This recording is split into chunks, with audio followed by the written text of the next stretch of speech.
Welcome to the Breakaway Artist Society. Let's go! An independent podcast for independent artists by independent artists. Watch the show, y'all. Welcome to the society. Welcome to the last episode of 2024 for the Breakaway Artist Society podcast, formerly known as Artists at Work. I am your host, 1am. I am Isaias. That's my hubby. And if you're new here to the channel, welcome. Originally, this podcast was sought out to highlight some of the local artists that we were coming across and shed light on some of these artists that are active in their communities, and also talk about entrepreneurship, how independent artists are doing it in the real world. And, you know, I think as we progress and evolve, the podcast will continue to highlight those independent artists, as well as maybe explore some tips and tricks and different things that we can do as entrepreneurs and independents. So with that out the way, welcome, and we're going to be exploring some of the biggest lessons we've learned for 2024. I think we should give a little bit of a background about what we do. Okay. Apart from the podcast. And then we can go back into. Yeah. Okay. So this is a separate channel. Breakaway Art Society is the podcast. And I am 1am, Cassidy. That's my name. I'm a hip hop artist, and I'm also a sound engineer, music production, and design, a lot of different things. So I do a lot of different things.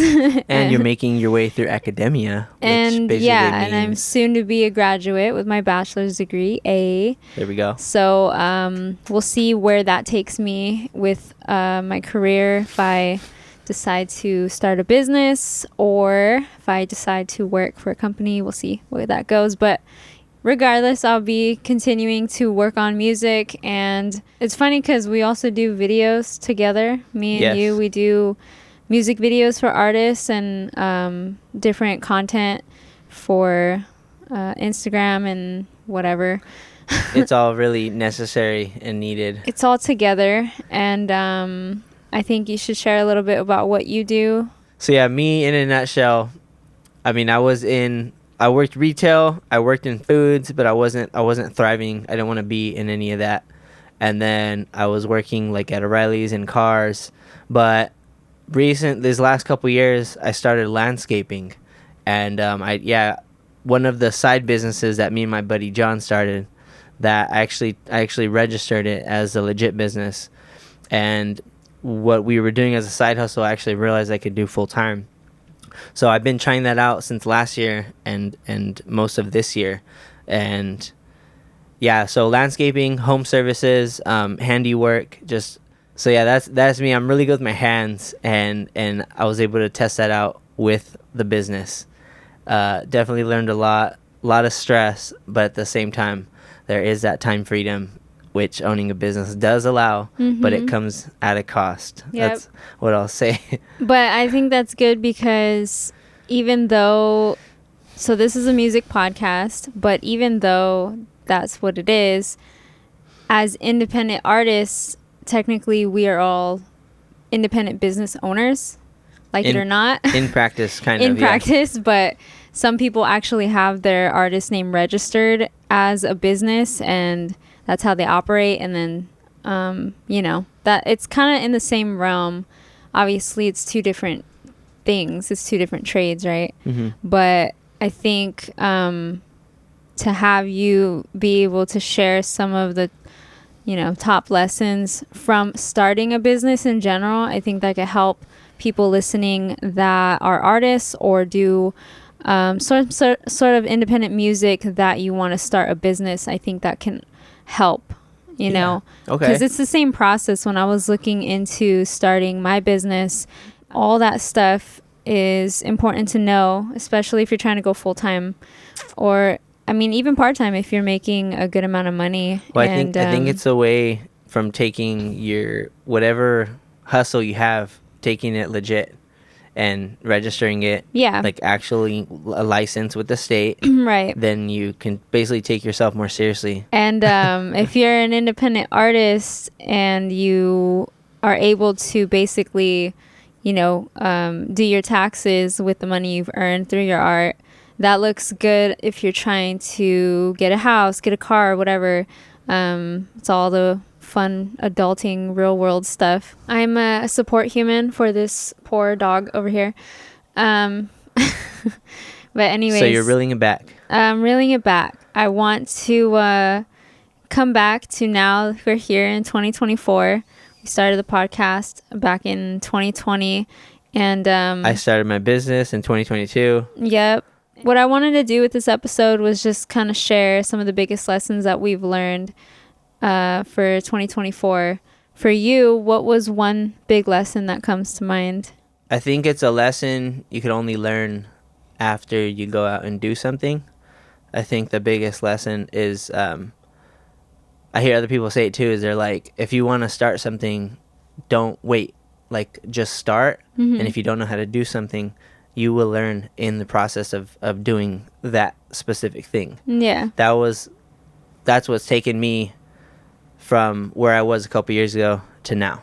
Yeah. I didn't know how to do some things, in landscaping and in the business sphere, but just pushing myself through it. Mm-hmm. So I would say just go out and do it. So just do it. Just do it, literally. Mm-hmm. I'm so cheesy. Just do it. No, but I think that's pretty important too, because there's certain things in audio that I was a little scared to do. Well, like being in school, right? I'm being pulled away in a sense from just the music production side of just sound in general as a career, because there's film, there's sound design, which can range from toys all the way back to film and to even music and whatnot, and VR headsets, and just there's so many different things. And even Apple, right? We live here in the Bay Area, and Apple was hiring for Siri sound design, like a vocal designer. So I was a little hesitant in doing that when doing some of the assignments, because I was a little scared of like, can I do it? Yeah, it's a lot. It's a lot. I can understand that with the business this year. Mm-hmm. The one that kind of brings me to my next lesson, if I can just like bring that up at the same time. I've been seeing it, going through it, learning it. The independent route can only last so long, before you burn out and fail. But yeah, well, not just that, but with independent work, there's always, dry spells where you'll have a bunch of projects, and then once you finish them all, then you're just waiting for the next thing. And sometimes that might take a few months even. Yeah. Hopefully not, but I guess it just depends on your field of work, and if there's a demand for it in certain times of the year. Yeah, in a way where the peak season, is like, early spring to like late fall, and then come October, November, people are finishing up their last jobs. Yeah, the one thing I was gonna say was I've been learning how much more can get done with a team. Yeah. And I was just trying to lead in from the independent to starting something to realizing it's better to get help early on. And especially if you have big dreams, there's only one way that a lot of these things are going to get done, and that's if you get the right people to help you. Yeah. And now I'm realizing just how important it is that collaborative teamwork effort. You can technically get more done in a faster amount of time with a team versus you or just one other person. Yeah. Because this year, that was one of the things I had never put a team together before. Yeah. But this year, like, had it not been for having a couple helpers, you obviously, my cousin Max, and then Hiram, I just didn't know how we would have even got some jobs done, some of the yards that we were working on. Yeah. Some of the small, what should have been just small, quick projects, they ended up into longer, more tedious projects. Yeah. But yeah, they helped me get through the season. Another last lesson that I think I can mention is probably just like accepting things. Let me see. Not just accepting things for how they are, but Mm-hmm. I feel like how do you say, like, when you look back and you're reflecting on it, like appreciating it for like what it is or like what it was. Yeah. Even if it didn't go as planned, like say Mm-hmm. you set out to do something, even if it didn't go as planned, but at least Mm-hmm. you tried. At least you tried, at least you, like, at least invested some money, or you just put in countless hours of work to like to see where you could get, Mm-hmm. or to try to get an idea off the ground, or like, or maybe just getting a business started. Yeah. I just want to say, like, yeah, because you'll probably regret the chances you didn't take. Right. So, like, appreciate where you are right now. The vision of success I had starting out, even though I didn't achieve that, I think realize, like, internally, I still have some success that I carry with me, and I know moving forward, I can be proud of that. Yeah. Yeah. So I don't know, just be proud of trying. Or Yeah. maybe you can add to that, like reflecting on what you've done with your music career or your school. I think your school is like, Well, I was gonna say, like, for my first lesson that I thought was probably the biggest one for me was, well, reading terms and conditions. I really disregarded all of that, especially when leasing beats. And I didn't really like care too much. It's just like, oh, this beat is like $50, or oh, this beat is $20, and I'll lease it, off BeatStars or whatever. And try to save some money. but I never really read the little contract things, the Yeah. little agreements that you do when you buy these beats off online. But I had taken a music business course for one of my classes, and just reading some of the leases is like, it's funny because some of the producers don't take the time to actually even adjust anything. They just kind of use the default ones that the websites use, and some of the terms are just kind of unreasonable, Or they don't make sense. or they don't make sense, or like, if these were actual like binding things, you can be in trouble in a sense. If you're an artist, if you're leasing a beat that's sampled, and if the producer or the beat maker wants to put all the responsibility on you to clear the sample, even if you're leasing it, that sucks because your music can be taken down. And I know 2023, 2024, Spotify and what was the other one, DistroKid, they were taking a lot of people's music down for copyright issues, because of samples. Yeah. And then also, like, reading the terms of who owns the copyright to the actual finished song. That's also a big one, because if you're not included on the copyright, and you're not included in the royalties, you don't get paid. I mean, maybe if you get paid like the day of, but that's not residual income. No, yeah. You it's know? not. Well, yeah, the artists are the ones getting screwed. Well, the artists and sometimes musicians, if they're just like hired for one time. But Yeah. so reading the terms and conditions and then setting your own terms and conditions, Yeah. that was probably one of the biggest lessons I learned, for music and for some of the stuff that I do creatively, whether I'm being contracted or freelance. That's probably one of the biggest ones that I'm like paying more attention to, trying to be more intentional when I'm working with people and collaborating. Yeah, because that's what I would say is like another little small lesson, but it's actually one of the biggest. What is your second lesson? My second lesson would have to be taking breaks and why they're essential. Oh, okay. Because when I started 2024, I was still super, I don't know, just like all over the place, trying to balance everything, especially with like my music, and then trying to do school, and then trying to help you with your business, and then other little Well, things. that's why I give you as much time as you need for your own. I know, but Yeah. I had to take a break from my music in a way, like say no to performances and basically like take a longer time creating music Yeah. and just focus on school. And doing that, I think that like changed me and how I feel about certain things regarding my music and my career in that, in a good way, I think, in a healthy way, because I think earlier in 2024 I was still like kind of obsessed, kind of like how a lot of independent artists are, where they're just obsessed about trying to get the song out or trying to make the song, trying to get the song out, trying to get it on all the social media platforms and trying to get as many people to engage with it as possible.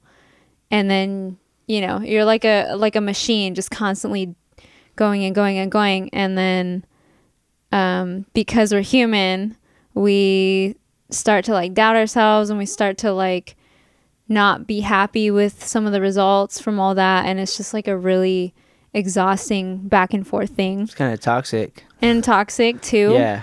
So I think like me having to actually just take a break from all that has helped me, I guess, like hone in on some of my other skills that I have.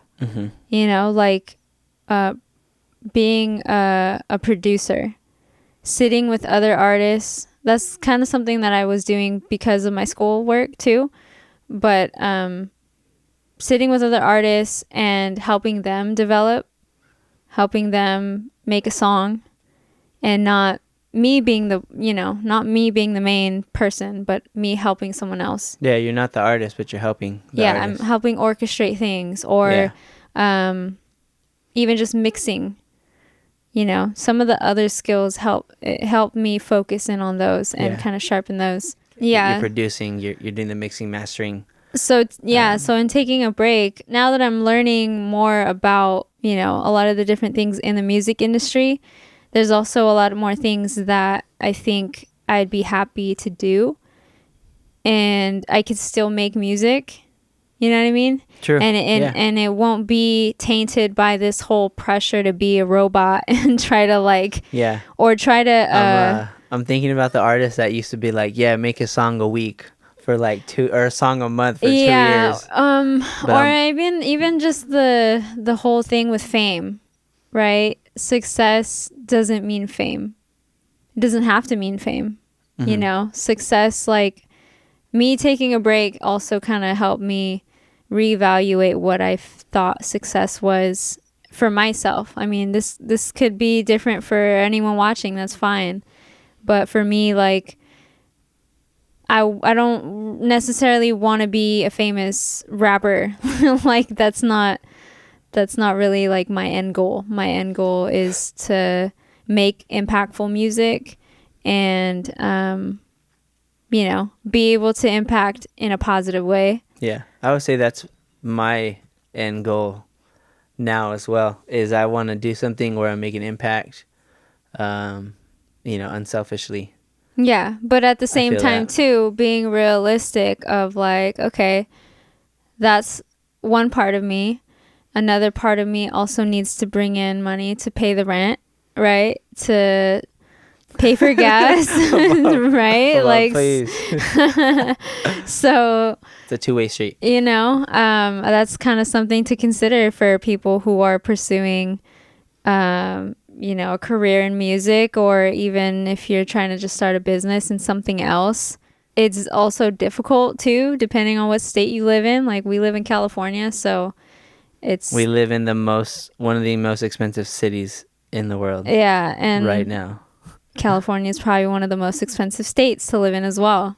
So, yeah, there's just a lot of things to consider, and then, you know, just being realistic. And I know now, taking a break, I know what I want and what I don't want. So yeah. And then last lesson learned.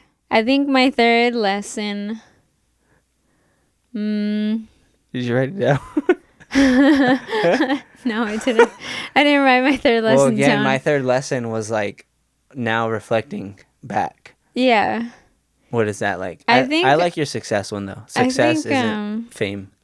Yeah, or even success. fast money. Like I honestly thought this year, I'll just say I thought like my idea of success was like, oh my gosh, like I have the idea, now I actually have a team, and like I'm putting this business into like full effect. Mm-hmm. I thought like fast money was gonna like come by the thousands, but I realized the amount of work it took to get even a little bit of money. Like Yeah. my idea of success, and now I'm just like I need to humble myself, and I think I want the slow, like steady growth as opposed to the fast, Yeah. quick, unsustainable growth. Yeah, I think that's very smart. Okay, I know what my last lesson learned. There we go. Okay, so the last lesson that I learned, and I kind of think I learned it within the last like month or two, I believe that. is that I would rather invest more in something that will actually be better in the long run than invest in these small little budget friendly things. Like for example is gear. One of the biggest things is gear in music. There's always these budget microphones, budget interfaces, like these arms are budget arms, like, you know, boom arms. Sometimes you got to try it out to really know what the quality is. But like I had invested in my first $1,000 microphone, right? That was 2023. And the Latin audio Latin audio. The Latin audio microphone, and that's probably one of the best microphones, game changer, that I've ever owned in my entire life. And yeah, I don't have to take so long mixing now, right? Like it does its job and it does it well and it does it at a very high quality, and I don't have to spend 1,000 hours trying to freaking EQ my voice from using like a cheap budget microphone that I spent $100 on. You know? Trying to make it sound better, sound higher quality. Yeah. I don't know. There's certain things you just have to be smart with when you invest. Yeah. And I realize now with certain things, when I'm doing certain jobs, if I'm recording specific instruments or if I'm recording sound on a video set or even doing a podcast like this, like I want to be more intentional and smart with what I invest in, you know? 100%. Yeah. I'm on the same thing. I still owe money for tools that I bought, and now I'm starting a new job soon, and I don't know. Yeah, so I totally get it. But were those tools worth the investment? Because you first had, when you first started off, you had a bunch of Ryobi. Yeah. Which is electric. And now I upgraded. Electric tools for landscaping. They're more for homeowners. Yeah. Like for homeowners. But then you upgraded to commercial grade gas powered tools. Last way longer. And they last way longer. They have more power. To add to what you were saying, kind of like another one of the lessons you can only learn given some time in the field.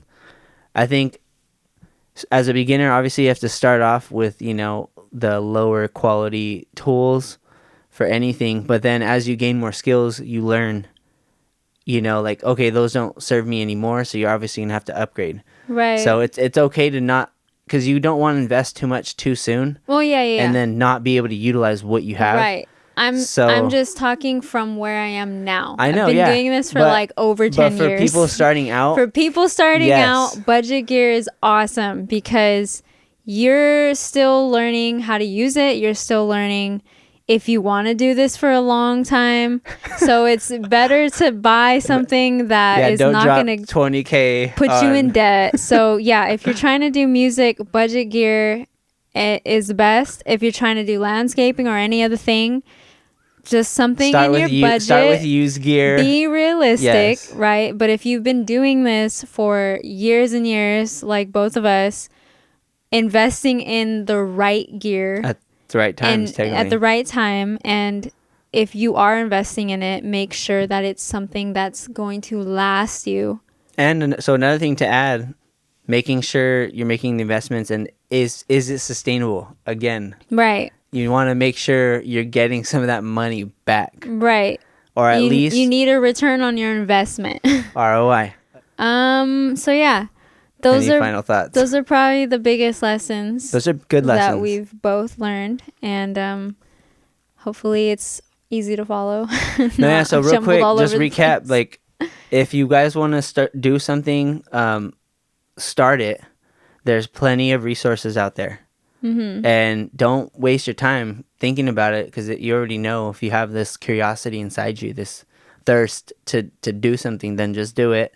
And then obviously you're going to learn on the way to doing whatever that is. Right. Just try it, fail, but then get up, try it again, redo it, whatever. Scrap the first one. And you might fail a few times, but that's okay, because you need to fail in order to learn what you did wrong and improve, That's part of the process. Like with the podcast, I learned a lot doing a lot of different setups, trying a lot of different things to make it functional. Yeah. And so far, so good. We're we have our workflow and whatnot. So it's part of the journey, really. So with that, we want to just wish you guys a happy new year. We hope that this episode was valuable. We want to just continue bringing value to the space from Facts. Music, art, entrepreneurship, Breakaway Art Society podcast. That's what we're here to do. So please comment, please give a like, and we want to give a shout out to those of you who have donated to the podcast. I want to say thank you so much, and we're going to continue doing this, doing the best we can, and making it better and making it smoother for artists out there in the independent realm, and give a light to them. So perfect. With that, thank you for tuning in to the Breakaway Art Society podcast. We hope you have a happy new year. Peace and love. We'll see you on the next episode. Let's go.